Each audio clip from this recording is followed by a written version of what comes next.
Greetings, humans. You have entered the Command Zone, your destination for all aspects of Elder Dragon Highlander.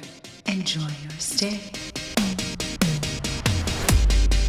Hey everybody, welcome back. It's another episode of the Command Zone. This is our 20th episode. Holy crap! I mean, how's it? How's it? Whoops. It's Dang it. I always say how's it first, and you screwed me up, Jimmy. I know, Thanks a lot. sorry. My name is Jimmy Wong, and I'm Josh Lee Kwai. and we have a special guest today. I'm Craig Blanchette. You're not that special anymore, Craig. It's like your fourth time on the show. Yeah, third or fourth. I don't know. It's I lost your count, last but I as love well. being here. Bum, bum, bum. That was the dramatic soap opera music. I think third time's the charm. I'm down with that. I like so that. today, of course, we are finishing off our Commander set review of the Commander 2014 decks, and we're on blue. And we brought Craig in because Craig is the only one out of all of us that has a. I'm Jimmy the Red, so I have a mono red deck. I only have one. Craig has 2 mono blue decks. Now 3. Now 3. Craig has 3 mono blue decks. Yeah, Yep. he just loves this color. I thought you liked blue, Josh. No, I like blue, but I'm really like 5 color guy. Yeah. That's really my identity, like every color. Yeah. Yeah. So we thought we'd bring in the expert, Craig, here. So, Craig, tell us a little bit about your other 2 commander decks that are blue. So my other 2 are Memnarch and Talrand. So they both go off completely different dynamics. Memnarch is all about, building up a mana base really fast and then getting a bunch of artifacts out and then stealing everybody else's stuff. And Talrand... You monster. Yeah, you're a monster. Yes. Oh, that's my favorite. It's one of my first. I played against somebody else who was playing it, and then they started taking all my stuff, and I was like, who is this general? Why is he playing with an artifact? And they were like, oh, because it's blue, and down in the description, you can play him as a blue general. And I was like, I'm so excited. You monster. And then the other one's Talrand, which is all about, cantripping into extra cards. You basically play a bunch of cantrips to get a bunch of flyers and extra effects, and then you just build up this army of flyers that... That's a lie. It's all about countering everybody else's spells. and then always having Okay. a 2/2 flyer come in. It's all about Okay. countering a spell and then getting a 2/2 flyer for And you. that as well. I have pretty much all the counters in there, and bounce target creature back to the player's That hand. deck and is blah, the blah, blah. best deck when you're playing like 2-headed giant or 3-headed Yeah. giant because it's just a great support deck. It's like I shut down everything my opponents are trying to do all the important stuff, and then my partner can actually kill them. I totally agree. Talrand is the perfect support. Yeah. Okay, so we're talking about the mono blue deck as constituted from the Commander 14 deck list. We're going to do the same thing we did for the last one, which is we'll talk about the deck, what it wants to do, what the generals are, which ones you might want to pick, what the best cards are, the worst cards, and then we're going to talk about some cards that you might want to add in. So let's start about talking about what this deck list looks like it wants to do. This one's complicated. It's very weird. Yeah, I mean, we had to look at it for a little while to figure out like what it was trying to do. The other ones are pretty Yeah. simple, like green is elves, white is tokens, red's artifacts, black is graveyard recursion. This one was like, hold on, well, I have a statistical breakdown, so I'll read that first because we've done this for all the rest of them. So the blue deck has about 4 cards that are either wraths, mass removal, or mass bounce. Yeah. About 3 cards that are single target removal, spot removal. There are 11 ramp cards. There are 16 card draw cards, which is a lot, but blue is known for it. This is the weird one, the next one. Yeah, you would expect blue to have a lot of counter spells, or I also included spells that change the targets of other people's spells. Mm-hmm. There's only 3, so that's kind of weird. So it's not super control-y, but there are 12 what I would call big, splashy, high-impact, enter-the-battlefield type creatures. So creatures that come in, they cost like 7, 8, 9 mana, and they do something. Stuff, yeah. Yeah, when they enter something big. There are 3 clone effects, and then there was also sort of this tempo-y, tap, untap shenanigans stuff. There's about 4 of those.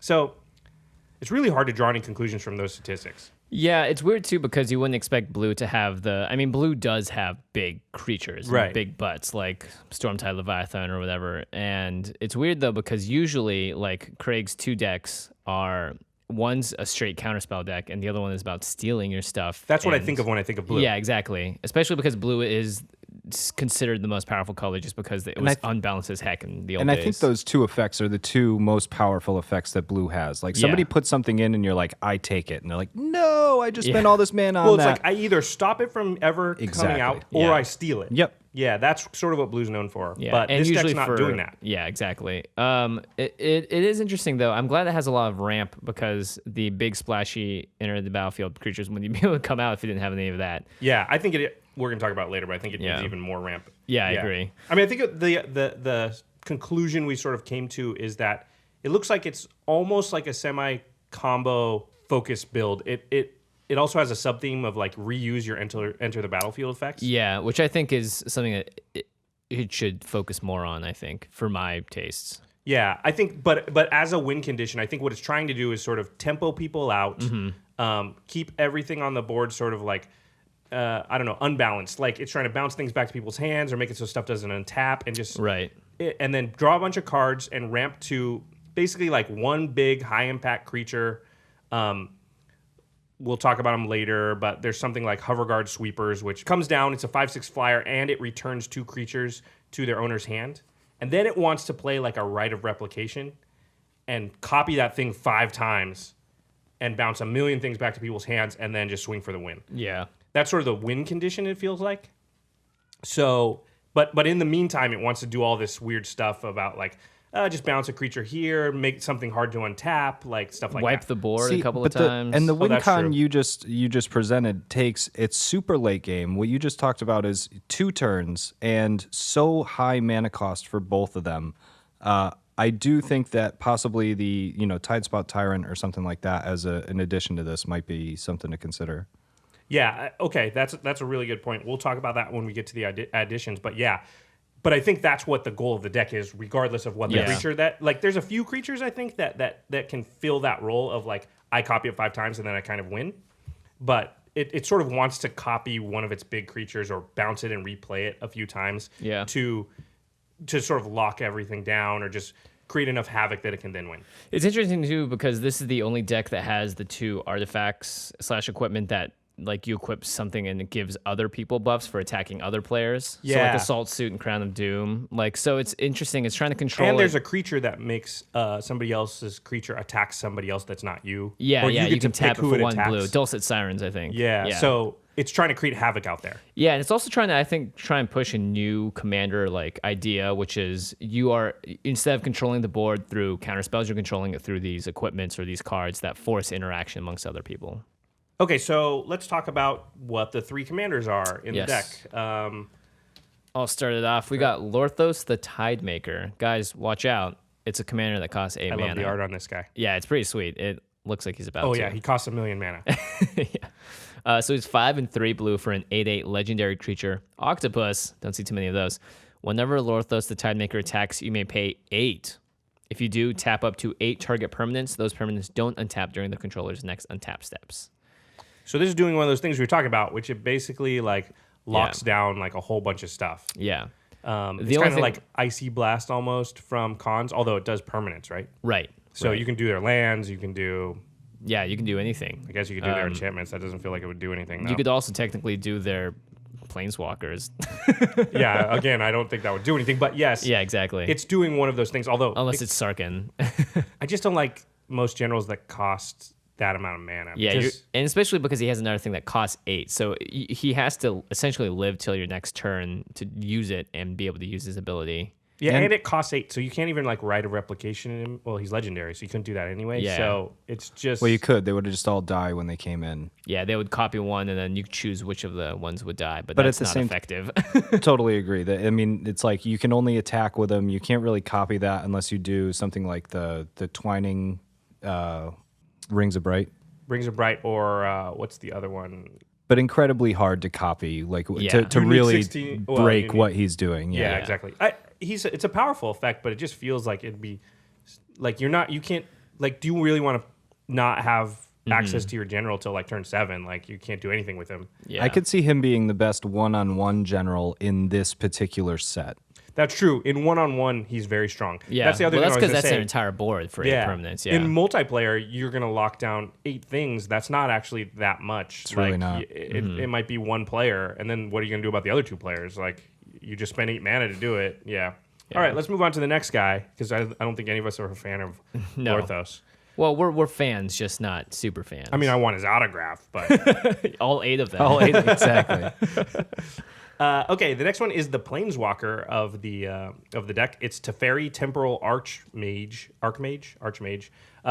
This was spoiled at Comic-Con a while ago. A lot of you have probably seen it. It's 4 and 2 blue. For a Planeswalker, 5 loyalty is +1 is look at the top 2 cards of your library, put 1 into your hand and the other on the bottom of your library. Blech. -1, untap up to 4 target permanents. That one to me is the one that can be broken. Yeah. And then his -10 is you get an emblem with you may activate loyalty abilities of Planeswalkers you control on any player's turn anytime you could cast an instant. Sweet. And he can be your commander. I forgot to mention earlier. So, yeah, the emblem is interesting. It belongs in a Super Friends deck. Yeah, I was gonna say it's hard to use in a monocolored deck because you really only have Jace. Jace, yeah. So the most Planeswalkers you could ever have out is 2. Yep. Is that right? Yeah. So that seems like that's not even worth anything. The untap 4 target permanents, there's probably ways to go infinite with that. That's the type of effect. Yeah. That I feel like there's a way to do that without 6 mana and the Planeswalker as well. and it's a -1, so you can't even do it every turn. And then the +1 is basically draw a card. You can pick between 2 cards, so it's like scry 1, draw a card, something like that. yeah. I like that ability. Yeah, it's a good I think, ability. but I think, For 6 mana? 6 mana is a little high. Yeah.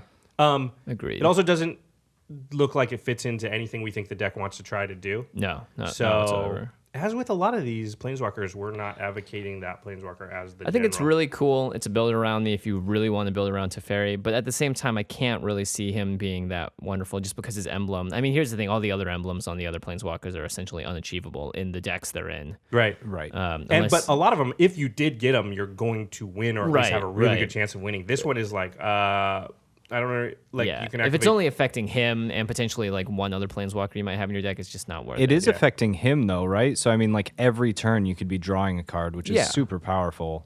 But then you could also play Consecrated Sphinx for the same amount of mana and draw twice that. True. And True. not have to put one on the... Also, his emblem allows you to tick him up on other players' turns and your turn. Yes. Yeah. So it would, in theory, he's putting more loyalty counters on himself, but his emblem doesn't stack. So if you get to another ultimate, like, it doesn't do you any good. But Yeah. my guess is you would use, like, one turn you would bump him up, next turn you bump him minus- down, Yeah, I'm just Minus, saying, yeah. untap your if lands. if there was some way that emblem was could get additional benefit from having 2 of those emblem, then I think he might be even more Oh, powerful. that'd be cool, Because then all of right. a sudden you're ticking him up 4 times, and you do it again, and you ultimate him again. Right. But that doesn't actually do anything. I would love So- to see how many times that happens in a game. Because, I mean, getting God, Planeswalker to its never, ultimate yeah. is so hard. Especially, he pluses 1 to Plus get to is 10. one, yeah. So it's Yeah. going to take... Yeah. Here's the thing. I think I've seen... I don't know how many commanders I've seen played commander games where a Planeswalker comes out and they never get their ultimate. I think it Yeah. happened once. I mean, usually didn't the way care that I try to because- trick it out is I try to make him with a green deck, and then you Doubling put in season. doubling Yeah. season. That's the and- only way you see them really Yeah. ultimate in Yep. multiplayer games, because everyone just turns and is like, well, I'll hit the freaking Planeswalker to keep him away from the ultimate. Like, Yeah. it's hard to hold off 3 players from doing any damage to you at all. And so, Mm-hmm. yeah, I don't know. Anyway, I do kind of wish his ability, though, his first ability matched with what they're trying to do with this cons block, and I wish it threw it in the graveyard instead of at the bottom of the library. then you could delve, you you could could delve treasure it, yeah. cruise, you could Yeah. dig through time. Yeah. Exactly. Yeah, I totally Bring agree. it back, recur it if you throw it Yeah. in a black deck or something like that. There Yeah. are some cards from the old sets that'll let you do something with the bottom card of your library, but I don't know if any of those are mono mean, blue there's, or like- if they're worth playing. Yeah, they're definitely not mono blue. And the only one I can think of is that Krenko. Oh, Krenko, Grenko yeah. or the graveyard guy. Grenzo. Yeah. Oh, the guy From that Conspiracy. bottom Black of your red. library? Yeah. Yeah. Well, you're building a whole different deck if you're doing Yeah, that. Magical Dream World over here. Okay, so, and the next, the last, do you want to read it? Or you want Yeah. Craig, why don't you go ahead and All tell, right. Craig, you're going to read a card? tell us Yeah. who Stitcher Geralf So- is. Stitcher Geralf is a legendary Is it creature. Geralf? Why are people calling him Geralf? I don't know. I would say Stitcher. Geralf, just I'm gonna- because I'm gonna say- you spell Jerry with a G-E. I'll say Gerald. Very true. Very true. And Gerald, yeah. I'll say Gary. Or So- Gerald. Isn't it Gerald Butler or is it Gerald Butler? I think it's Gerald.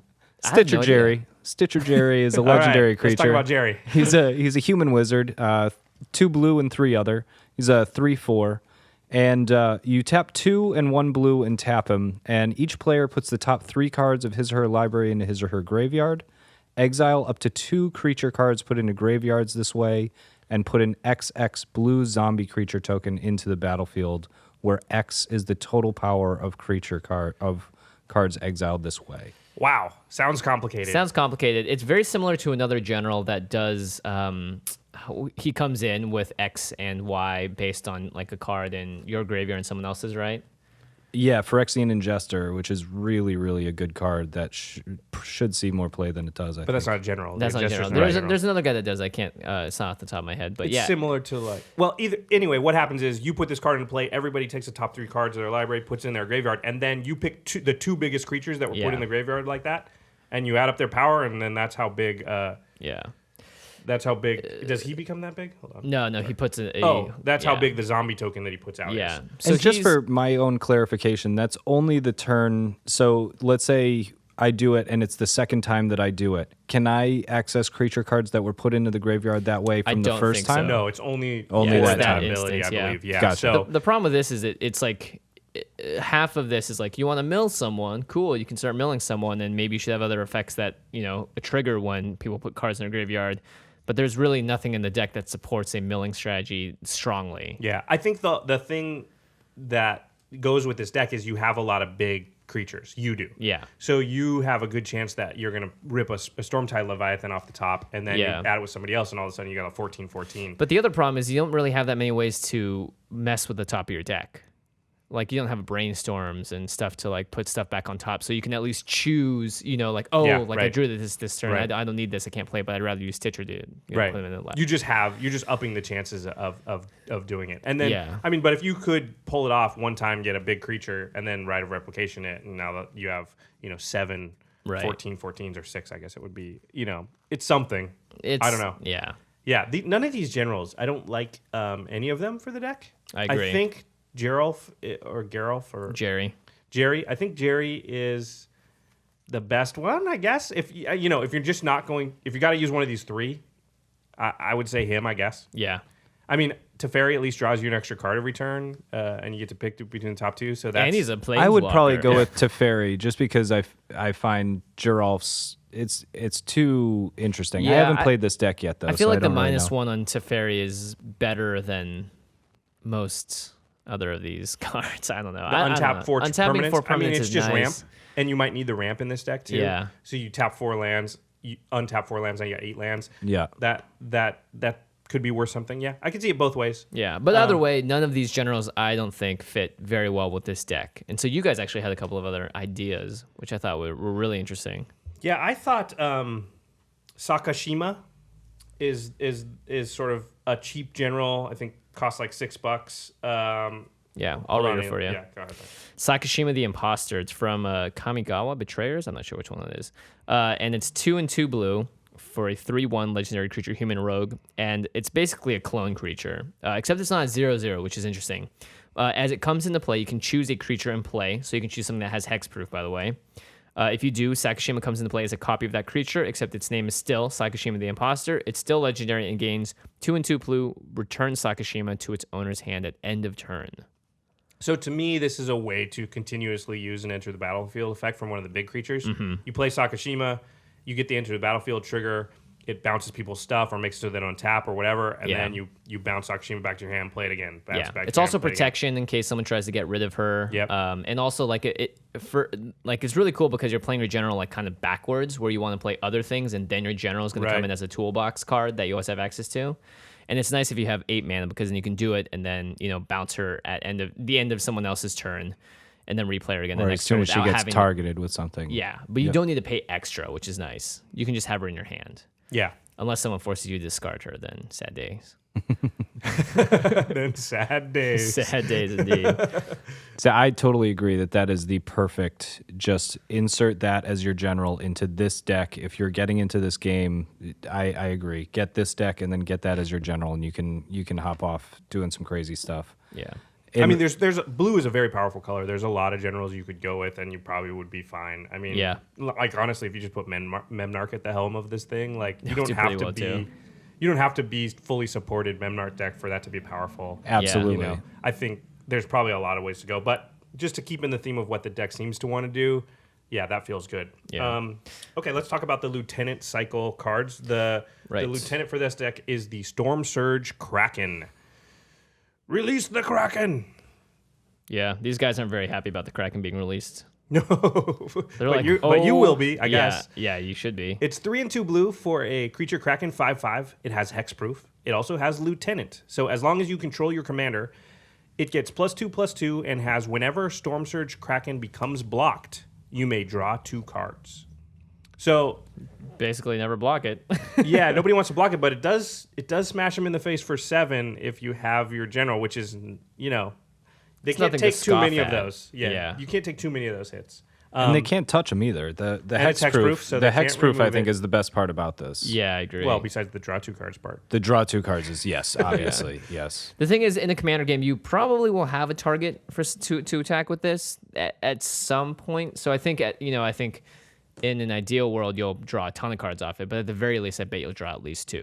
I think overall, I wouldn't be surprised. I'm gonna say something that I hope isn't blasphemous, but I appreciate that they did this, and at the same time, whatever. I think that this deck specifically is better as if you buy it and you already have a few EDH decks that you're looking to make better. To supplement, yeah. Exactly, than as a deck by itself. I do think, though, that with Josh's recommendation of that other commander, this could be a really bonkers deck.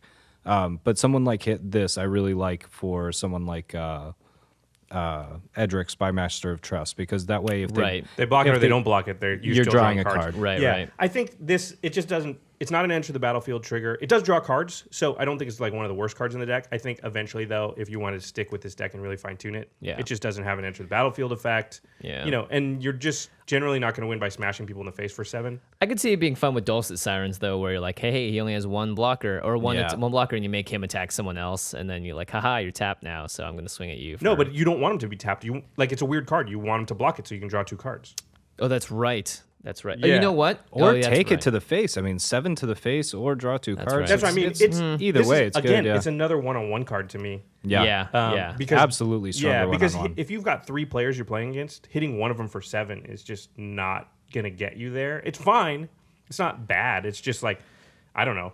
Would you rather play a card that costs 5 and draws you just 4 cards or something? Like, you can get that. Yeah. So it's fine. But if what you want to do is draw cards, there's better cards for that. And if what you want to do is smash them in the face, there's probably better cards for that. Again, I think it's fine. I just don't think it's. It's weird when you get creatures that say build around me that aren't commanders, because it's like, I don't want to build around you. Get out of here, Storm Surge Kraken. Like, I'll play Jace's Ingenuity and draw 3 cards for the same amount of mana. I wonder if you put this with whenever Storm Surge Kraken becomes blocked, you may draw 2 cards. I'm not a judge. If somebody blocked it with 3 creatures, would you draw 6 cards? I don't think so. I don't think so. I think it triggers once. Just if you get blocked one. Yeah. Because it becomes blocked. I think no 'cause all matter the how blockers- many Otherwise, you could creatures put like a block it. lure on it or Oh, Roar of yeah. the Challenge. Oh, man. And then you just be like, Yeah. okay, you got a token deck. I'm going to draw 27 cards. Yeah, Or I think it's it would because have all to the be an even blockers number. are I'm bad at assigned math. at the same time. 27 cards. Yeah. can't- Well, tokens it would only have to count be as half 26. creatures, right? Right. There you go. Right. My bad. So let's talk about the other special mentions here, which is Intellectual Offering. It's yeah, the there's group the- hug cycle. Yeah, you choose an opponent and you choose another opponent, and 2 things will happen. So it's 4 in the blue for an instant. Choose an opponent. You and that player each draw 3 cards. Okay, five for 3. It's about the normal cost. Choose an opponent.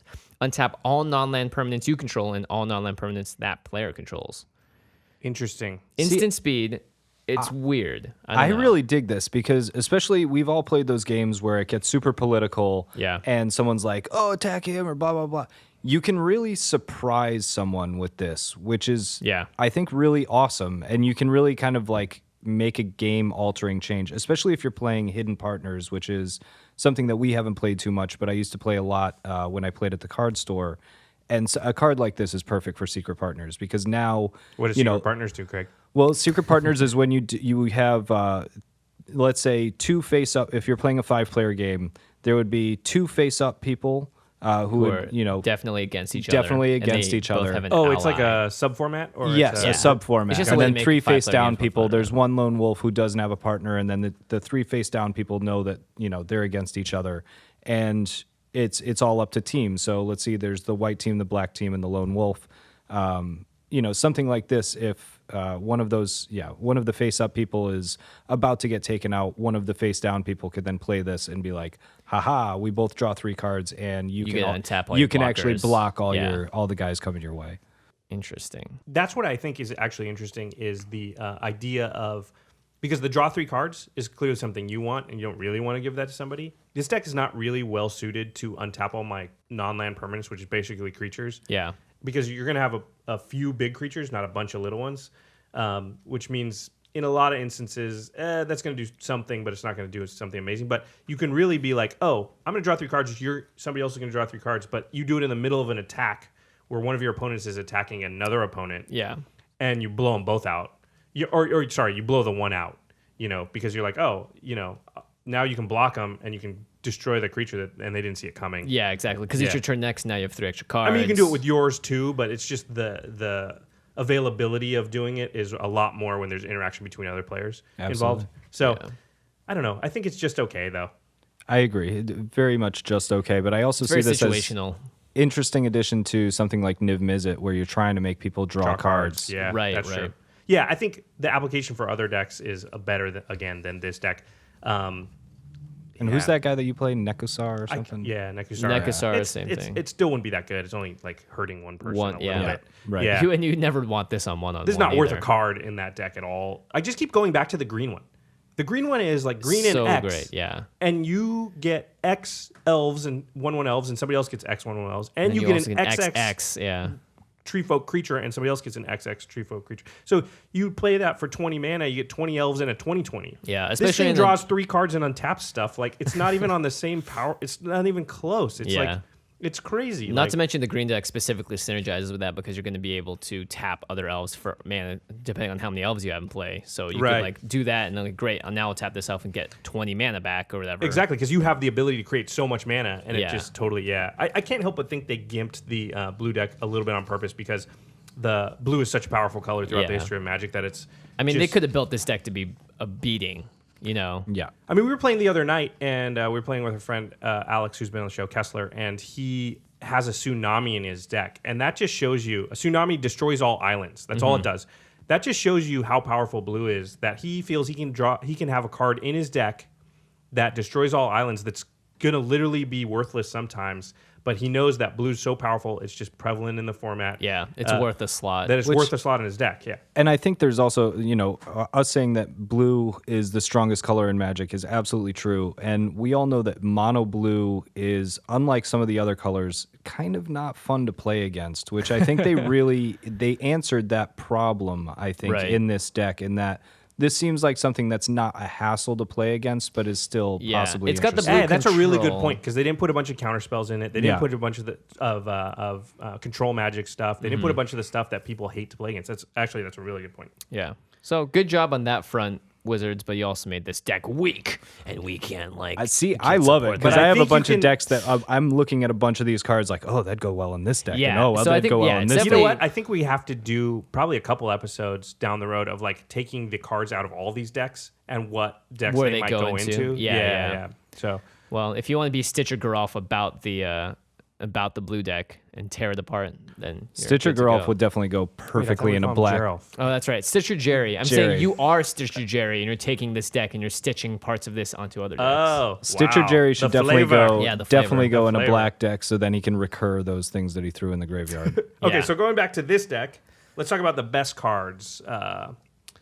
Craig, what do you think the best card is? Cyclonic Rift is like in every deck. Every blue deck that I have has Cyclonic Rift in it. It's It is should be in amazing. every It's deck, unbelievable. It's the best answer. It's as an instant for returning everybody else's stuff, like especially late game when somebody's like, I swing for the win. You're like, Yeah. haha, no, you don't. You want to read Yeah. it? Yeah, it has an overload cost. Cyclonic Rift is a blue card, blue instant, 1 blue, 1 other. Return target non-land permanent you don't control to its owner's hand. It has an overload cost of 1 blue and 6 other. You may cast this spell for its overload cost. If you do, change its text by replacing all instances of target with each. Ugh. So it says, if you play the overload cost, which is 7 mana, it says return each non-land permanent you don't control to its owner's hand. Oh, what a you blowout. don't control. It's crazy. So it Yeah. returns everybody else's permanents to their hands, but not yours. But not yours. You Yours keep For stay only on the board. 7 mana, too. It's insanity. The freaking- and it's an instant. The freaking the 8 mana commander costs more than that. Yeah, it's probably one of the single best blue commander cards. Yeah. There were a lot of ways that they could have made this a lot more fair by making it a sorcery Right. or making Right. it your stuff as well. But they were like, no, let's just give blue like the best card. Yeah. I mean, it's an amazing card. There's so many times when you play this card and you just kind of win because the Right. tempo lost by everybody else is so great. They might, you know, Well, they have to discard too sometimes because Yeah. their hands are huge now. usually you bounce all their stuff back to their hand, you attack somebody, either kill them or almost kill them, and then they all play one thing. And then you're like, my board's the same, kill you. Yeah. You know? Not to mention if they're like a token deck, see ya. Oh, yeah, all Yeah. that stuff is just gone. The only way I've seen people survive after a Cyclonic Rift is if the stuff getting bounced up to their hand is like a Soul Ring, Yeah. a bunch of mana rocks. So they're like, next turn, they're like, all my mana rocks are back out. Yeah, you can still toss it back out. And you can toss your water bottle like right off the table. That's Yeah. right. He Cyclonic Rifted it off the table. So mad. So that's an amazing card. Cyclonic Rift clearly is. Yeah. Just look into this card if you are playing blue in the deck. You'll probably put it in there. The next best card is, I don't know, possibly my favorite card after Counterspell. It's Mole Drifter. 4 and a blue for a creature and elemental, 2/2 flyer. When Mole Drifter enters the battlefield, draw 2 cards. Sounds good to me. It also has Evoke for 2 and a blue. That means you can cast this spell for its Evoke cost. If you do, sacrifice it when it enters the battlefield. So you can make it into a divination if you Right. have to in dire straits. But generally, you just play it for 5, and you get a 2/2 flyer, and you draw 2 cards. Which is pretty great. Best thing ever. Yeah, not to mention, it's all about bouncing this guy. It's all about recurring him or creating copies of him. Mole Drifter just screams value. You know, Yeah. at the end of the day, you get to draw cards, and, you know, if you have enough mana, you get to have a little flyer that's sitting out that can chump block for you or just be the target of a bounce or whatever. Or if you have Sakashima as your general, then all of a sudden you play Perfect. Sakashima, Yeah. copy the Mole Drifter, draw 2 more cards, then bounce Sakashima back to your hand, then play Sakashima again, draw Yeah. 2 more cards. Like, that's the kind of broken stuff you can do with Mole Drifter. It just gives you options in case you don't have any other big plays in your hand or whatever. Yep. And worst case scenario, you play it out, draw 2 cards, block something big, survive a little bit longer, and you have more gas in your hands. So. Yeah, pretty solid.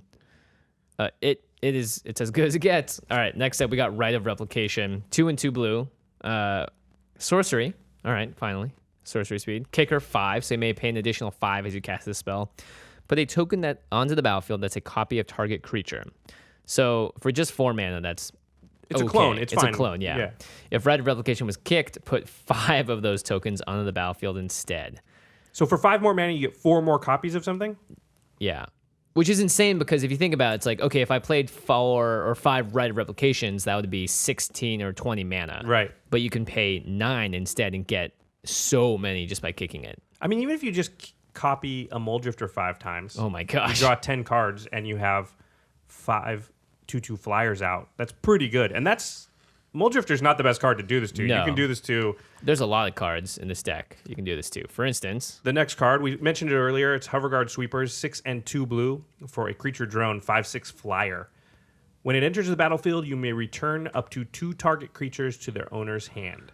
could you imagine Rite of Replication this? Because that's 8 mana. You'd be able to Rite of Replication this the next turn. You could bounce everyone's creatures back to their hands, including your own that you want to play again. Yeah. Or just, you can bounce 10 things. And then you're also left over with 5/6 flyers. Actually 6 because you have the original. Yeah, and you can actually that's bounce- 30 power in the air. You probably can just you bounce somebody's stuff, and then you can probably just kill them. Yeah.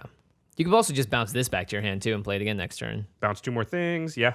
Yep. It's that combo and that type of combo, Rite of Replication, one of your big Enter the Battlefield guys, is what I think that's sort of the win condition. Yeah. You know, the big flashy kill everybody win condition that the deck has.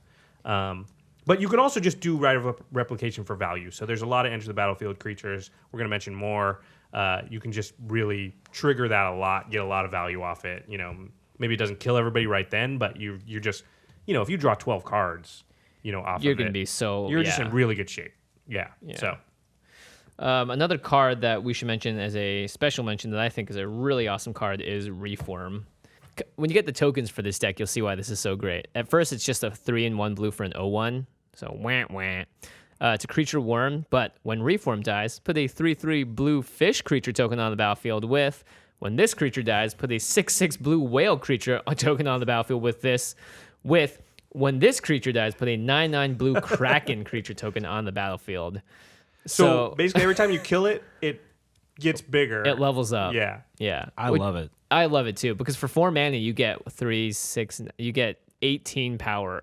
And they just, they're going to board wipe and you're going to still have something. And then we're Yeah. going to board wipe again and you're going to still have something. And like, it's really cool card. Yeah. Essentially, no one's ever going to single target this or. They'd have to exile. Yeah, they have to exile. And for the Exile most or part, bounce. Yeah. Yeah.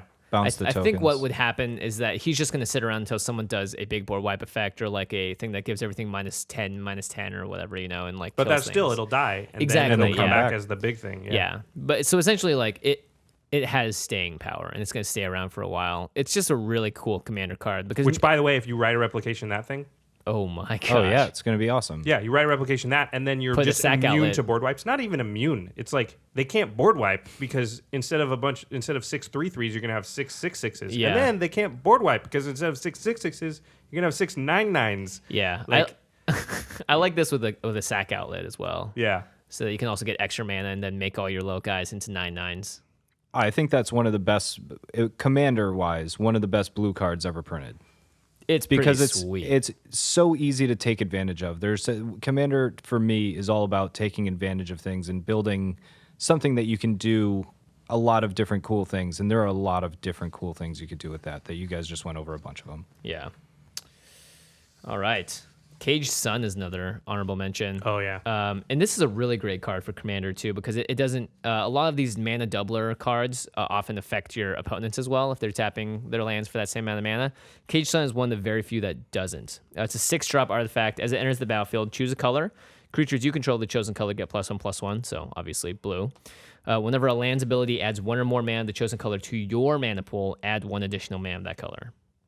Caged Sun is the better version of Gauntlet Power as far as I'm concerned. Gauntlet Power is cheaper, costs 5, but it The difference in mana is not that important. yeah, and it affects everyone. So if you Gauntlet Power and did blue, anyone that had blue would also be able to tap blue and Gotcha. get twice as much. But Caged Sun keeps it as just you, which is really sweet. Cage Sun, I like to have it in pretty much all of my monocolor decks, and blue is the one that it happens the most in. I think it's a perfect addition to Talran, but for this deck, I'm sure it works very well trying to get big creatures out.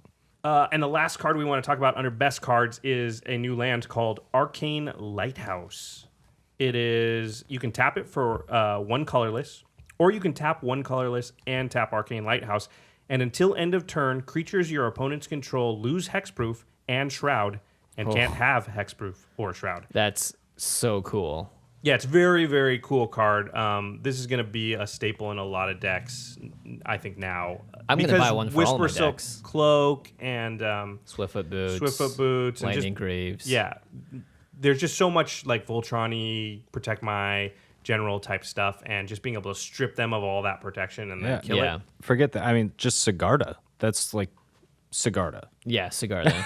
Sigarda as a commander is unbeatable sometimes if you don't have the right toolbox of stuff. And the nice thing about this too is because you can do it at instant speed. You could wait until someone else's turn and they untap and like, hey, do you have a removal spell?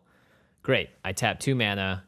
Go for it. Take out this thing that's been terrorizing the board. You can team up with somebody to sort of, even if you don't have it. Yeah, Yeah. That's Because a really good point. I mean, very often you run to that thing where it's like, okay, guys, well, I can steal his boots for 1 turn, but he'll get it back next turn. So if you guys can do anything, please do it. And then you do it, and like ultimately, no one can help out. And Yeah, someone's like, oh, what I have is a sorcery that would not work right now. yeah, And- exactly. yeah. Make sure you really discuss that with the table before you do a move like, take their Swift or take their Lightning Greaves, and then nobody can kill it right then, and then they just take their Lightning Greaves back. Yep. Which happened last night. It happened. Yep, it's exactly what happened, and it was very sad. And poor Kessler played probably his least favorite game of Magic in a while. I think it was Is it evil that I took sick joy in that? No, that was great. no. I think you should have In taken. Kessler- That's what Commander's all specifically. about. If it came sometimes. down to 2v2 and it was like 2. It's like if I'm not going to win, I'm so going much to make control. you suffer. There was a lot of control in that game.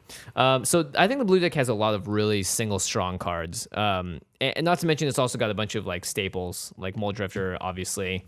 The Lighthouse is super good. So is Cyclonic Rift. So it's got a lot of really strong individual cards. They just don't really mesh well together, and that's a theme that we're going to see. I think there's a way to make them mesh well. Like Rider Yeah. Replication and Muldrifter, they do work together. They do, you know, but if so- you're just playing this out of the box, I think you're going to have a lot of trouble. Because if you draw just all your big dorks and you don't get any like of your mana ramps, or if you don't get any of your Rider Replications, then your deck just sort of falls flat in its face. That You is need- one of the problems with deck like this. You need a healthy combination of Yeah. everything. Oh, well, let's move along here. Let's Yeah. talk about the worst cards.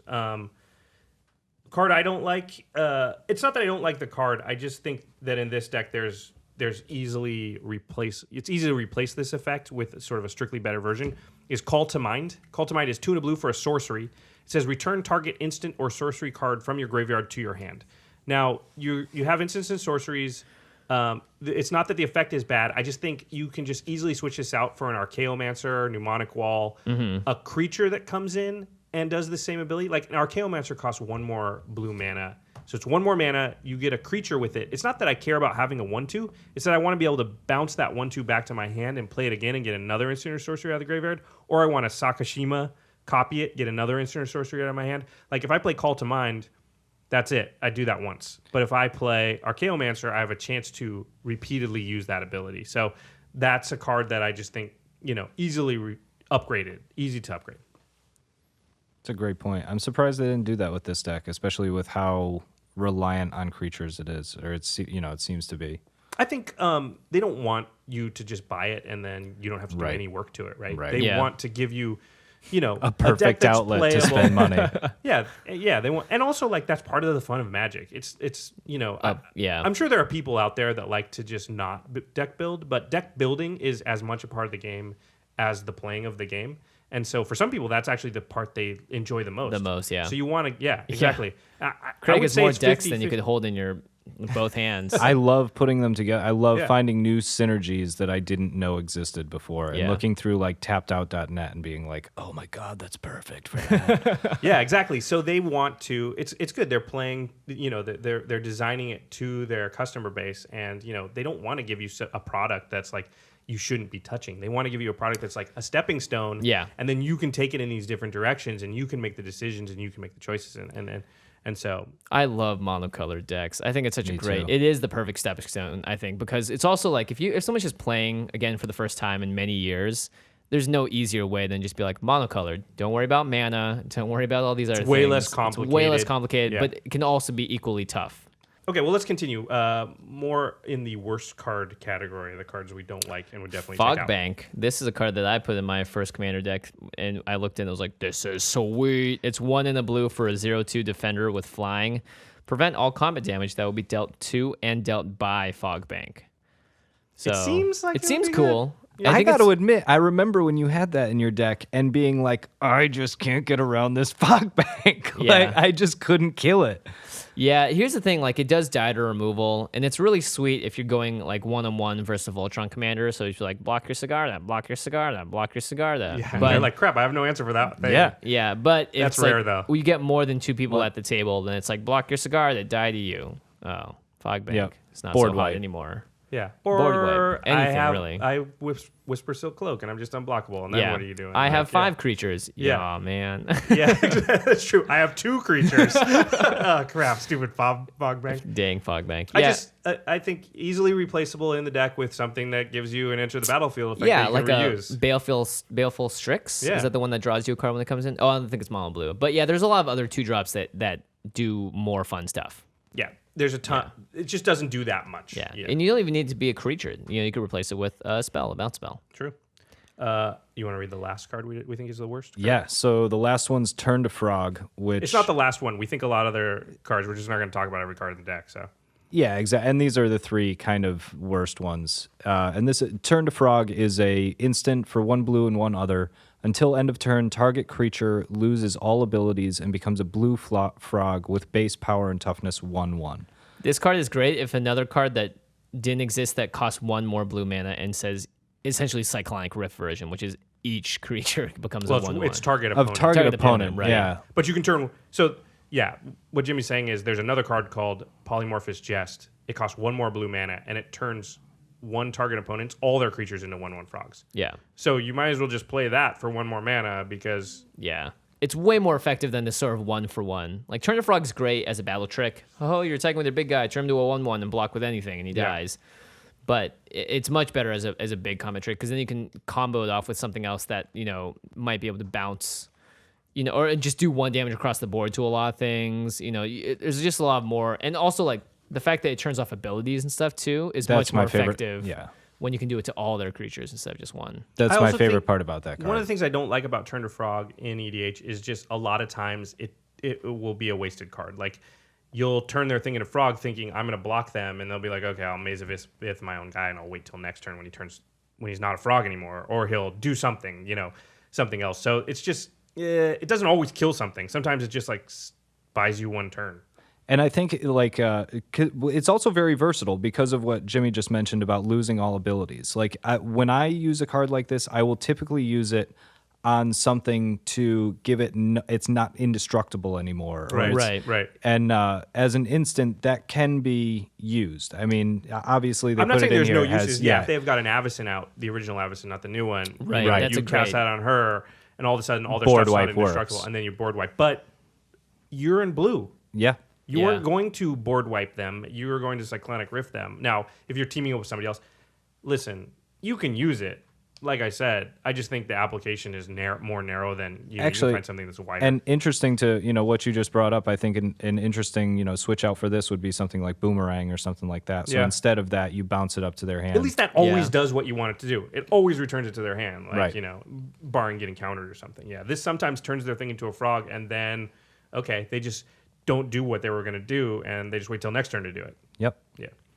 That's how it goes. All right, well, let's talk about some cards you might add to this deck to make it to pimp it out just a little bit. And again, we're keeping it to a budget. We want to keep things under $5 or less. They might go a little bit above or below. The variance is there, but we want to just make sure We're not going to talk about a bunch of like $30 cards. Yeah, basically. exactly. Yeah. But I mean, that's the beauty of Magic is that there's a wide enough. I mean, the idea of pauper decks and 75% decks exists, and they're super effective. And so there are going to be lots of cards in the history of Magic that cost not that much and are able to make a huge effect on your deck. I think of all the decks, this one actually has the most room to be improved for the least amount of money because it does need that improvement, but there's a lot of cards in blue that do what you need to do. Like these big tempo-y creatures that cost a lot of mana, they're not expensive because they don't get played in Legacy or anything.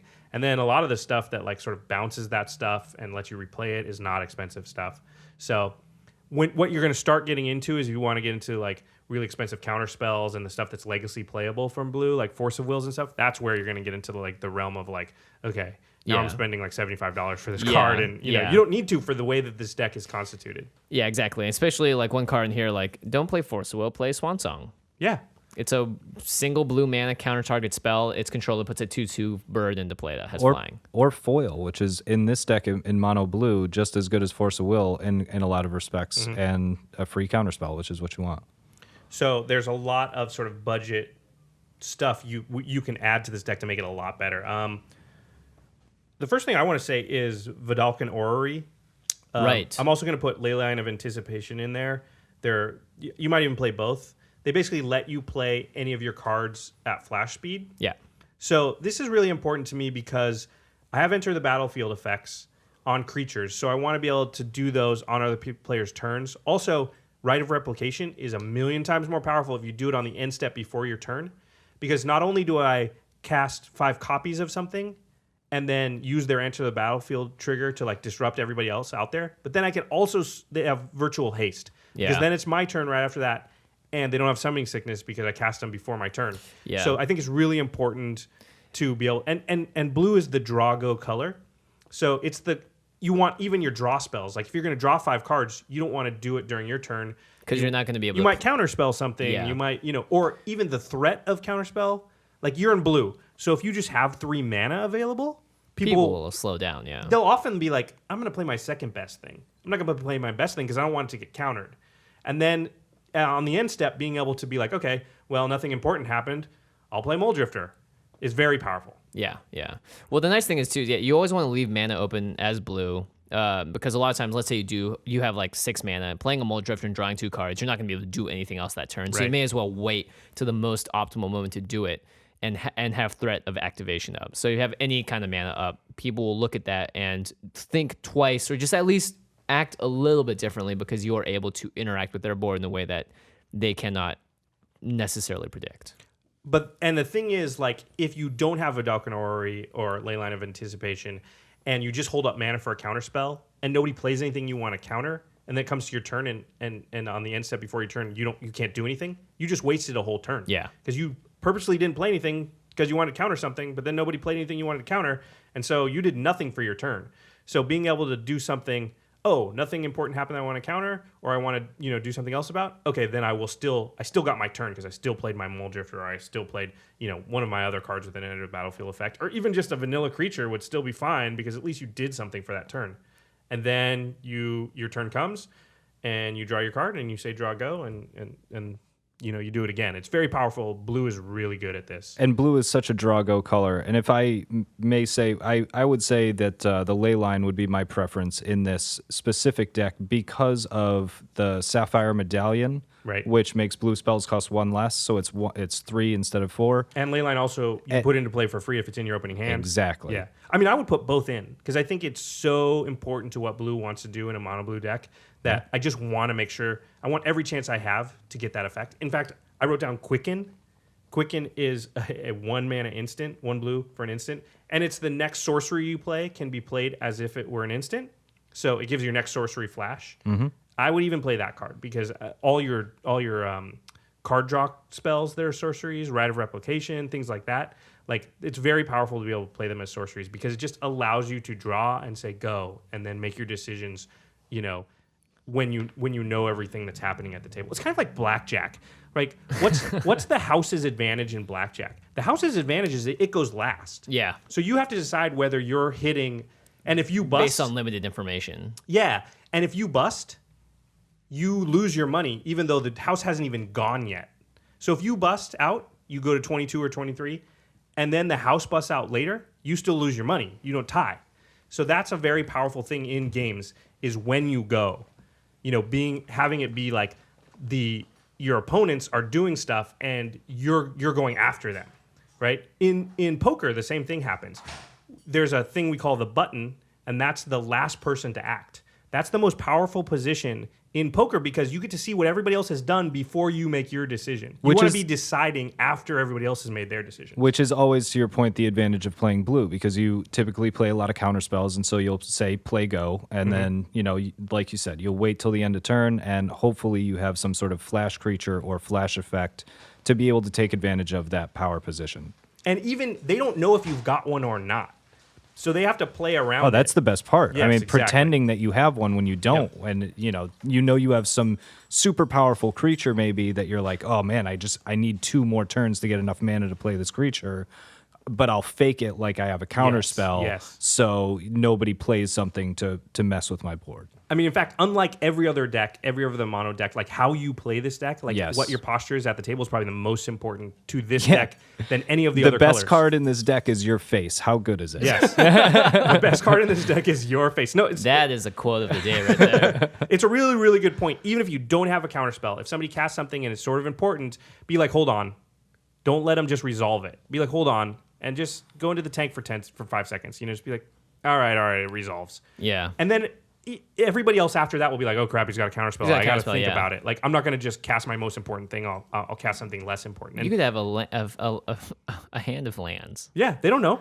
They have no idea. Yeah. So that's very, very powerful. And Leyline of Anticipation, Vidalcan Orrery, Quicken to a lesser extent. There's other effects that do this type of thing. I think it's very important. So I would definitely add that to this deck.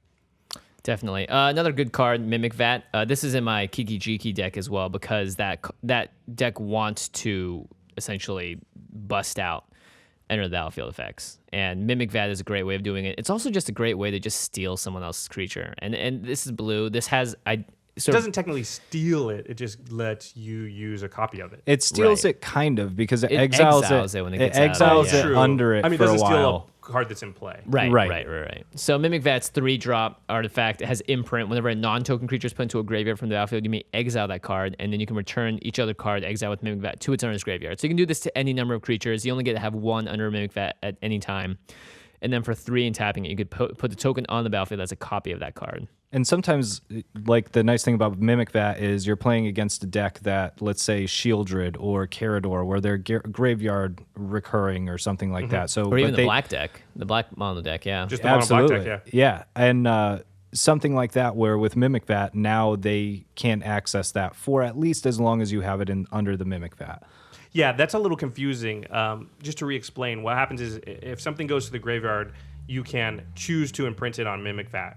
And a non-token creature. You can only have one non-token creature imprinted on Mimic Vat at a time. Yeah. So if you had something already imprinted and then something else comes in and you want that, then you have to put the old one back into their graveyard. So that now they have access to that. So you can't just sort of like hide all their creatures in their graveyard away and they can never get them back. Mimic Vat isn't big enough to hold more than one guy. I think it's really good in this deck though because your guys. You have big 7, 8, 9 casting cost creatures with huge enter the battlefield effects, and Mimic Vat allows you to just put one out every turn for 3 mana and copy that enter the battlefield effect. So Hover Guard Sweepers, which we talked about earlier, bounces 2 creature cards or bounces 2 things back to their owner's hand. If you do that every turn, you can literally just make it so somebody just can't make any headway. They just can't play out 3 things in a turn, so that nothing ever sticks. Yeah, it's great in 1-on-1, but it's also great in multiplayer too. Just to be able to constantly, reuse your battlefield effects. So does it have to be? It has to be from the battlefield, right? So Yes. Jerry, having Jerry as your general would not make this card it should super work broken. that way. Yeah, it should work that way. But it doesn't for a reason, guys. Yeah, it's true. It's true. It would be broken with well, a whole especially lot with of like the new Jace and stuff like that, Yeah. and how I wanted them to word this to Fairy. In general, anytime it's an effect that if when something hits the graveyard, almost always it's from the battlefield. Yeah. Otherwise, it becomes an incredibly powerful card. Right. Because there's so many other ways to get stuff into your bin. Well, in the old days of Magic, we used to do this thing where you would draw your first card for the turn, and you would play no lands, and so you'd have 8 cards, and then you'd discard some huge creature, and then you would just play, and then on turn 2 you'd animate, like reanimate, yeah. And so on turn 2 you could get out like an 8/8. And because the cards weren't worded that way. So they sort of ratcheted up that wording so you can't do shenanigans like that anymore. Yeah. Although you can still use Animate Dead if you want to. It still exists and it's legal. I never even thought about that play. I'm always like, why would you not play a land on your first turn? I remember getting in huge arguments because the internet didn't exist in 1994. Absolutely. Right, there's no rules. Yeah, it was like people were like, Scry "It magazine says-" and Inquest. Inquest. It says, blah, blah, blah. It doesn't say discarded. It says, Yeah. It just says in the graveyard. It's in the graveyard. The game doesn't care how it got there. And then their counter argument, but it's not fair. Yeah, exactly. I don't know. Take 7, man. Sorry. Yeah. All right. Craig, you had some good additions as cards that you wanted to put in as well. Why don't you talk about some of your favorite counter spells?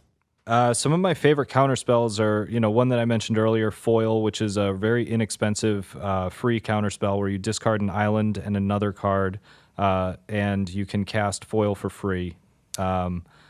Otherwise, that's cool. Can you get a foil? You can, and I want one. So it's kind of like a mini Force of Will. Force of Will forces you to exile a blue card from your hand.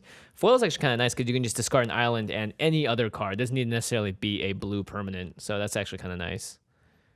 Good free counter there. There's also Hinder, which essentially is a tuck spell, and it's used as a tuck spell more than anything else because it's a counter tuck. It's a counter tuck, right? You pay 3 mana, 1 and 2 blue, and you put the creature or spell on the bottom or top of this owner's library instead. You of that counter graveyard. the spell and then put it on the bottom of the library. Yeah, so you can just spell take crumple is basically the same thing. Yeah, you can just take a commander and tuck it on the bottom, Yeah. which is really crazy, and it's a really powerful counter spell. That's why it's not. It's actually like $3 for an uncommon, which is crazy. Spell crumple is not super cheap either, but both of those are super powerful because so many commander decks, if they don't have their commander, the deck does nothing. Doesn't function, yeah.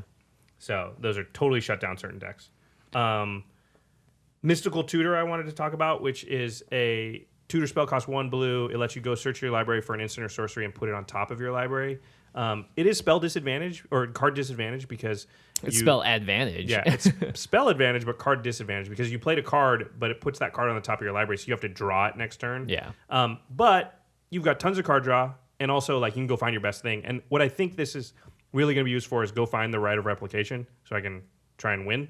Right. So that's a big deal. And I also like Merchant Scroll, which is like that, but it lets you only Just go for find an an instant, instant. yeah. But worst case scenario, you just go find the Mystical Tutor because it's an instant, and then go find the sorcery you want. If you Not if to you mention want you're do going to that. be playing this on someone else's end step, so it's 1 blue. You're going to play it right before you draw that card. Yeah, it's still card disadvantage, but Yeah, you most of the time you don't care, exactly. especially if you're getting Rite of Replication. That's a freaking 5-for-1. Well, I think it's only instance. So Rite of Replications is sorcery, right? Well, Mystical Tutor. Mystical Tutor can Oh, go right, both, right, right. Yeah, Merchant Scroll only gets an instant, but Yeah. like I said, Merchant Scroll for the Mystical Tutor if what you want is the Rite of Replication. So, Absolutely. yeah. And there's other instances of sorceries you might want. Which Yeah. I think a few other counterspells that you definitely want to consider in this deck are a counterspell, Oh yeah. rewind. good. I don't think this wants to be a big counterspell deck though. Right. Because But you should have a couple counter yeah, spells I in there think regardless. Spell Crumple, Hinder, maybe Swan Song or Foil. Yeah. I think and original counterspell like 4. Yep. I think 4 or 5 are good. Well, Because the thing is, if you're going to be playing Leyline and Vidalcan Orrery, you're going to want to have other options to leave mana up for. right, So- but your card draw spells can be that too. Yeah, Like, exactly. yeah, it's just this deck isn't really situated to be a full-on control deck. So if you're going to like dedicate a lot of slots to counter spells, what are you taking away from? You're taking probably away from your win condition. And then it's like, well, I'm going to counter everybody's stuff, but then how do I win? Right. You know? But part of the win condition is making it to the late game when you're able to do this stuff. So if it really is like, if there is a deck that like destroys, there's a card that destroys its deck, you have to at least know that out of the 199 cards, that 6 or 7 of them are counter spells, so you can reliably draw at least one to stop it. Yeah, in that case that Yeah, happens. I'd say 5 is probably the spot where you want to be. And I would even make the argument for rewind over Swan Song. For the only thing that the Bluebird as a 2/2 flyer is somewhat powerful. Like, you know, they can have equipment that they can. So I don't think it's worth anything. you Swan Song me the other night and gave me a 2/2 flyer, which I then was able to choose which one of my creatures was the least good, which I determined that the 2/2 flyer was. I sacked that. And then I got a 4/5 flyer that gave me an extra ability into play. Yeah, but I mean, It just gave me another option. If right, you had the thing if that you I had stopped, though, rewinded for me 1 mana right. was way worse than what happened over the course of the next 4 turns. Also, with something like rewind with the medallion and the Cage Sun, you can now you can gain untap mana from you that. gain mana from that. Right. Rewind, that's by the true. way, is counter target spell, 2 and 2 blue, and you untap up to 4 lands. Right, but it costs 4. So that's my point with Swan Song. Like, Absolutely. the more counterspell costs, the less powerful it is. Is And Swan Song non-creature? Yes, it's non-creature. Okay. Yeah. To me, like Swan Song, I want to do a whole podcast about overperformers, but I think Swan Song is like way overperformed because 2/2 flyer you just generally don't care about. And like you said, yeah, it leads to some sort of shenanigans after you do 5 things, but who cares? Like, what I need to do is stop the thing that's going to kill me right now. Yeah. And for 1 blue mana to be able to do that is like really powerful. Like, it's close to Force of Will or Pact of Negation, which are expensive cards and yes, better, but you know, Swan Song costs like 72 cents. Like, It's tough to argue with 1 mana. Yeah. Yeah, tough to argue with 1 mana as well. yeah, and Rewind is a good card. I'm not saying don't put it in if you have it. I'm just saying be careful. You can easily put, like, it's blue. People want to put a lot of counterspells in, but you put 10 counterspells in this deck, like, yeah, you're going to stop a bunch of people from doing stuff, but what are you going to do? Right. And see, and I'm Like, with super, Talround, it's I'm great. super Johnny. So my mind is just like on fire with all the possibilities that can happen with rewind in this deck. Right. Like, oh my god, if I have this out, then this combo happens. and Right. stuff. Right. So for me, it's super fun. So I'd rather play I something. generally like like things that untap stuff. Like, I think Palancron wouldn't be a bad addition to this deck, too, because you can bounce him. and- Palancron's great in this deck because you're using Enter the Battlefield effects. Well, I think Yeah. it comes down to my Johnny personality Bouncing too. Like, stuff, what yeah. type of person are you? How do you want to build this deck? I want to build it so that I can interact with my own board a lot. Whether I win or lose, I interacted with my board. Right. My deck performed the way I wanted it to perform. Right. All right, All right. so moving on. Another card that's like Sakashima. It's not a legendary creature, so you Oh, right. can't use it as your general, but I think it still goes in this deck, is Mercurial Pretender. Right, which people usually think is a card that just sucks because it can only copy stuff that's on your side of the battlefield. But Right. in this case, you want to rely on your battlefield more than someone else's. Right. So it it's copies not a one of your huge own creatures, downside. and it has the same thing. You can bounce it back to your hand when you want to for a certain amount Yeah. of mana. So it's just like Sakashima. It's just another effect that does that. I like the idea that you build this deck around those big creatures and then a bunch of really cool clones. Yeah. Like Mercurial Pretender, Clever Impersonator. So it's like this. It's the clone deck of the 4-drop clones and then the 8-drop monsters. Yeah, you drop like a 9-drop monster, and then you just last one turn, and you copy that thing like 4 or 5 times. Yeah. And it has some crazy Enter the Battlefield effect. And not only that, and most of the Enter the Battlefield effects are either bounce their stuff back to their hand or tap it all and it doesn't untap.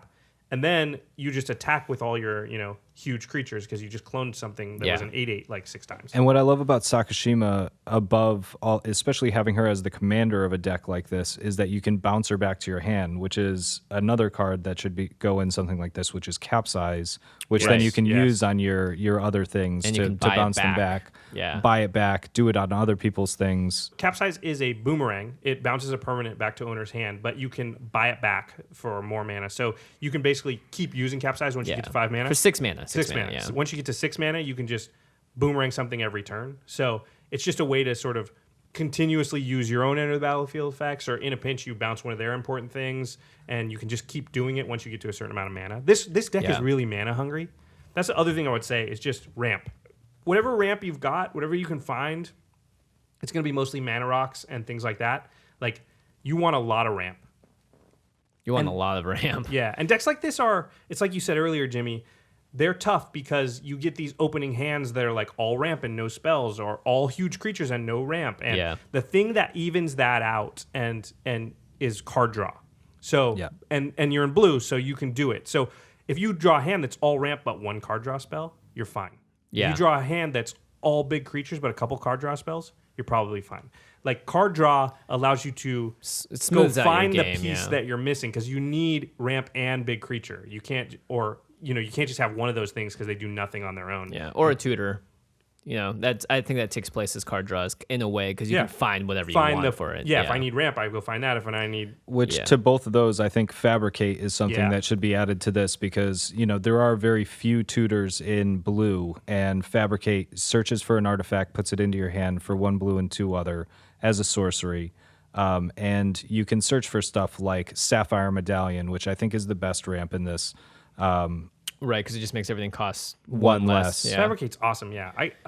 I'll just go find Soul Ring with Soul Ring. Soul Ring, your Vidalcan Orrery, your Assault Suit, whatever you want in it's this great, deck. because there's cards like Trinket Mage and another one that have mana costs that are like, you can only find an artifact that costs 1 or less, or 6 or more, but Fabricate for right in the middle for 3 mana, you can just get anything you want. Yep. Which I think is, interesting what they're doing with red now. It seems like they're making red the artifact color, which it always has been reliant on artifacts and whatnot, but they never made it the search for artifacts or anything like that, which it seems like they might be moving in that direction. It's always been very traditionally blue, and blue and white are the affinity colors. Yes, but and red is a metalcraft color. So okay, I think that's why they pushed it there. I like that. Okay. I like the idea of making this deck putting more artifacts in there, because there are also some big artifact creatures that do enter the battlefield effects, and then you could start putting in cards like not Tinker, sorry, that would like be Trinket so Mage. sweet. Tinker's awesome, but you can't do it. It's kind of banned. Don't cheat. Kind of banned, Please unban it, please. Trinket no Mage. way. Trinket Mage, and like you have ways, because that's another enter the battlefield effect you can abuse, which is great. Yep. So I think artifacts sub-theme with artifacts blue are good in all great. the mono decks, right? Because you're in one color, and your color pie is really relegated to like what that one color can do, and you're weak to all these other things that the color can't do. So you have to have artifacts in all of them to cover you in the areas that normally I just pair it with red and then I'd be covered, but I can't do that because it's monocolored. And then if you twin cast it or something like that, you could always do, another, speaking of unbannings, you could always go with Metalworker. Oh, Metalworker, that's right. Grab something else like a Blightsteel Colossus or something like that and be like, that's your we're turning play. this into a Memnarch deck now. Yeah. Metalworker actually probably good in the red deck, not so much in this one. Yeah, unfortunately, that card went ahead and ballooned in price as soon as it got. And I traded one away beforehand because I was like, they're never going to unban this thing. Look at this card. It's ridiculous. And they unbanned it. So thanks, guys. Another card I wanted to mention is Glenalindra. Yes. We've talked about her a few times. She is a 2/2 flyer. For 1 blue, you sack her and you counter a non-creature spell, and then she has persist, so she comes back you can with do a it negative one more 1. time. Yeah, you can basically counter 2 non-creature spells with her. But in this deck, if you can bounce her back to your hand, then play her again, then the 1/1 counter goes away. So that's really powerful. Or you copy her with Sakashima. Oh my gosh, yeah, that's great. So actually, when he goes to the graveyard. He retains. Is he still Glenalindra? I believe he retains the text when he hits the graveyard. And then he would bounce back. He would come before. back and you could copy something else. I believe. I think. I'm not sure. Again, we're not judges, but we've that made kind rules of mistakes. Yeah, so I don't know there. That kind of effect, though, whether it works with Sakashima or not, it works with a lot of the effects in the deck. Yeah, exactly. So I just think she's really powerful. Yeah, she's an auto include too, just because the spell that's going to kill her, she can counter. Sakashima would come back with a -1/-1 counter as whatever you wanted it to be. Excellent. And then you would bounce them back to your hand, play them again, and you're good. Exactly. Yeah, You're so it's very powerful. Glenelendra is a good addition to this deck. And then one more I think is Back to Basics. Like yeah. if you want to be like super mean, there are two cards. One which is is the blue blood very moon. inexpensive, Oh, and really? one that's very expensive that I want to bring up next. Like Back to Basics makes all non-basic lands don't untap during their controller's untap. The blue blood moon. Ugh. Yep. And blood moon, as we know, I hate, but yeah, you're playing a mono blue deck. There's no reason not to play this card. It will just slightly different than Blood Moon. I mean, it keeps non-basics tapped. Oh, it's different. It's different. Right. Yeah. No, it's different, but it's doing what Blood Moon does, which is turn off a lot of their mana. Right, Yeah. right. Which most of anybody who's playing a 3-color deck, which is if you're playing from the 2011 or 2013 cycle, that's what you're You playing. rarely see more than like most people are playing a deck and at least half their mana is non-basic, probably more. Yeah. Yep. Yeah. So this is turning off half their mana usually.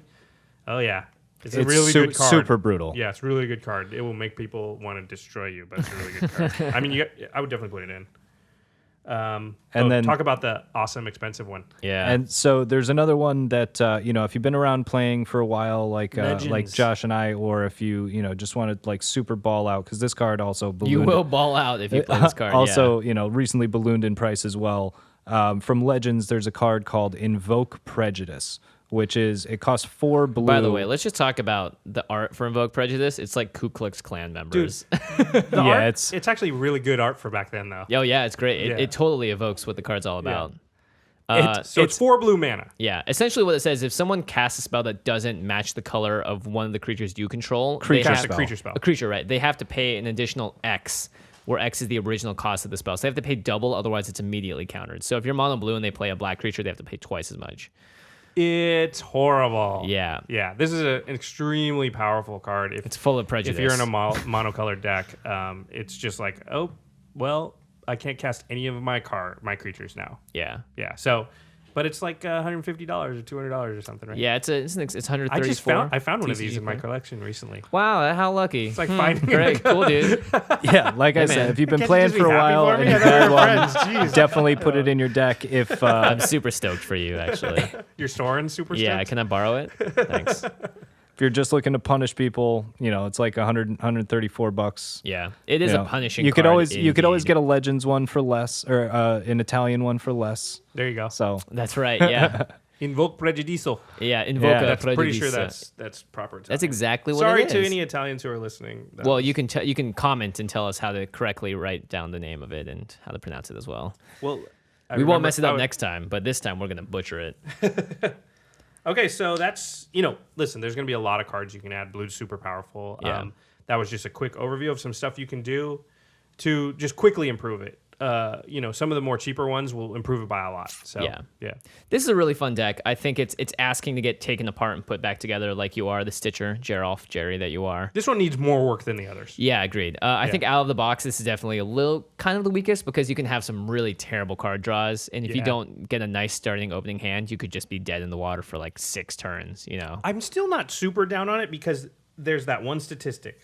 There are 16 card draw cards. Yes, exactly. That will even out a lot of your draws. And also, there's nothing better in the world than just drawing cards when other people aren't drawing cards. yes. Yeah. Agreed. Yeah. So good times. That's it. That wraps up all 5 of our commander decks. Woohoo, we're we made it. gonna play them all against each other at some point, and we'll come back and talk about whether or not what we said worked out, what we found to be weaknesses that we didn't see, maybe. And we'll analyze it a little bit more. Yeah, and I think we should do a couple episodes. Craig's sort of accidentally suggested that we talk about what you can What take goes out where. and put it into other decks or build a whole nother. In fact, I'm building a Titania deck, so Nice. I'll have to report on that in a Titania future of episode. Argoth. Yeah, Crucible of Worlds. Crucible, of course. Yeah, Life from the Loam. Well, Yeah. we'll talk about it later. Craig, let's talk about your new venture. Yeah, so we're doing some toy openings with Jimmy on a new channel called Toy Surprise Daily on YouTube. Let's not downplay it. We're opening a bunch of toys, and it's not just me. There's a lot of other people coming in, and toy openings are cool. They're hot. people like to watch them. I find myself watching booster pack openings, and so this sort of You is see that in the one where the same guy vein. opened the Lotus? Yeah. It's awesome. I thought he was about to have a heart attack, man. I mean, I can't blame I him. would too, man. Are you kidding me? $30,000 He got just that, sitting in your and hand. didn't he get like not an Underground Sea, but he got a Tropical Island got too? Tropical Island, yeah. Oh my God! Next Like to one of my Lotus, who cares favorite, about the trop? favorite lands, right. blue green. Come on. Yeah, You're come on. excited about the tropical island? There was Are a you Black kidding Lotus. me? Yeah, dude. There's a I would have been mint-condition so Black happy. Lotus. That thing came back great. I Like a would have been $1.5. like, you know what if I you would have opened said? up I would that have been pack that like, costs well, like- I could use one of these in my commander deck. Stupid Lotus. Jeez, Yeah. what am I gonna do with that thing's You know, I'd if be happier about the basic lands because I'd be like, oh man, my decks are gonna be so pimped out. If you busted 'Cause out he a got- Black Lotus yeah. in the commander session, I would let you play it because I'd be Yeah, like, if you- I've never seen Might that. as well have. Yeah, Yeah. just do it. You get Just to play do it, yeah. You know what's funny about that video is my girlfriend. Like I didn't see it. Oh, My right. girlfriend's like, "Hey, there's something on Yahoo.com about a guy opening Magic cards." I'm like, "What?" So What? what's crazy Yeah. about that It made the video is I mainstream. had people contacting me from like I hadn't heard from them in 10 years. They're like, "Yeah, I heard you were doing some stuff with Magic cards. Did you hear about that guy that opened up the Alpha Pack?" I was like, "Yes." Yeah. How Yes, how are I you have. doing? How have the last 10 years been? Exactly. Yeah. So Toy Surprise Daily. Toy Surprise It just Daily on recently YouTube. launched on YouTube. Yep. It's unboxing and opening up all kinds of cool stuff. Yeah. All kinds of new fun, my like nieces Lego and nephews, packs man, they and watch these videos Yeah. all the time. They will love this channel. Yeah, it's going to be exactly. awesome. Doing some Lego builds, some opening up a bunch of Lego packs and Halo packs. And Yeah. So even if this isn't sort of up your alley, if you have a younger sibling or a cousin or a niece or a nephew or a kid, that might be interested, this is sort of the perfect outlet Or if you because just want to keep them quiet for a little while. yeah, I didn't want to go that far, but pretty much, yeah. Want to shut that I ain't kid gonna up? lie. Sometimes I'm like my nephew. I'm just like, okay, here, watch this. Just Here. stop talking for just a few minutes. Just a few minutes, yeah. Give uncle's ears a rest. Yeah, Uncle needs to drink some more. Whoa. Whoa, dark paths. We're going Jeez. down. Don't associate drinking with Toy Surprise Daily, please. But yeah, it's the channel I guess would have started yesterday because this podcast comes out on Tuesday. So make sure you guys check it out. We're gonna have all the links below. And in the show notes. yeah, show notes. Oh, and VGHS. final episode. Dun dun dun dun. It's an hour long. It's awesome. it's Yeah, awesome. It's got. I mean, it's action. hopefully most of you have already watched. It's like a free movie. It is yeah. like a movie. I mean, it's like a movie that you guys released for free that people can watch. Like, Yeah. it's epic in scope and scale. So many of those shots are just so cool. We're blowing stuff up left and right. There's like, a 200-gallon explosion in this episode Yeah. that I was lucky enough to be on set that day when you guys blew that up, and we were probably oh, I'd we say were like- about half a mile back from Yeah. it, and literally you could feel the heat from it yeah. from that far away, And like you whoosh rock over you backwards. Yeah, it's pretty Yeah, I immense. have some great cell phone video of that. Like, don't even if you haven't watched the rest of VGHS, this episode is totally fine to watch because it's just action packed. Like, Yeah. tons of awesome like action. It's what everyone's been asking for, Yeah, yeah. essentially. So but do watch the rest of VGHS. I'm just saying if you haven't, you could watch this episode still. yeah, exactly. Well, Craig, thanks again for coming on the podcast, buddy. Thanks for having me again, guys. Cool. All right, guys, we will see you next time. Yep. And I'm gonna keep playing Magic. Peace.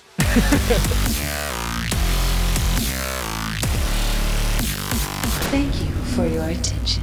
For further inquiries, send an email to commandcast@rocketjump.com or ask us on Twitter @JFWong and @JoshLeeQuai. See you later, alligator. Greetings, humans.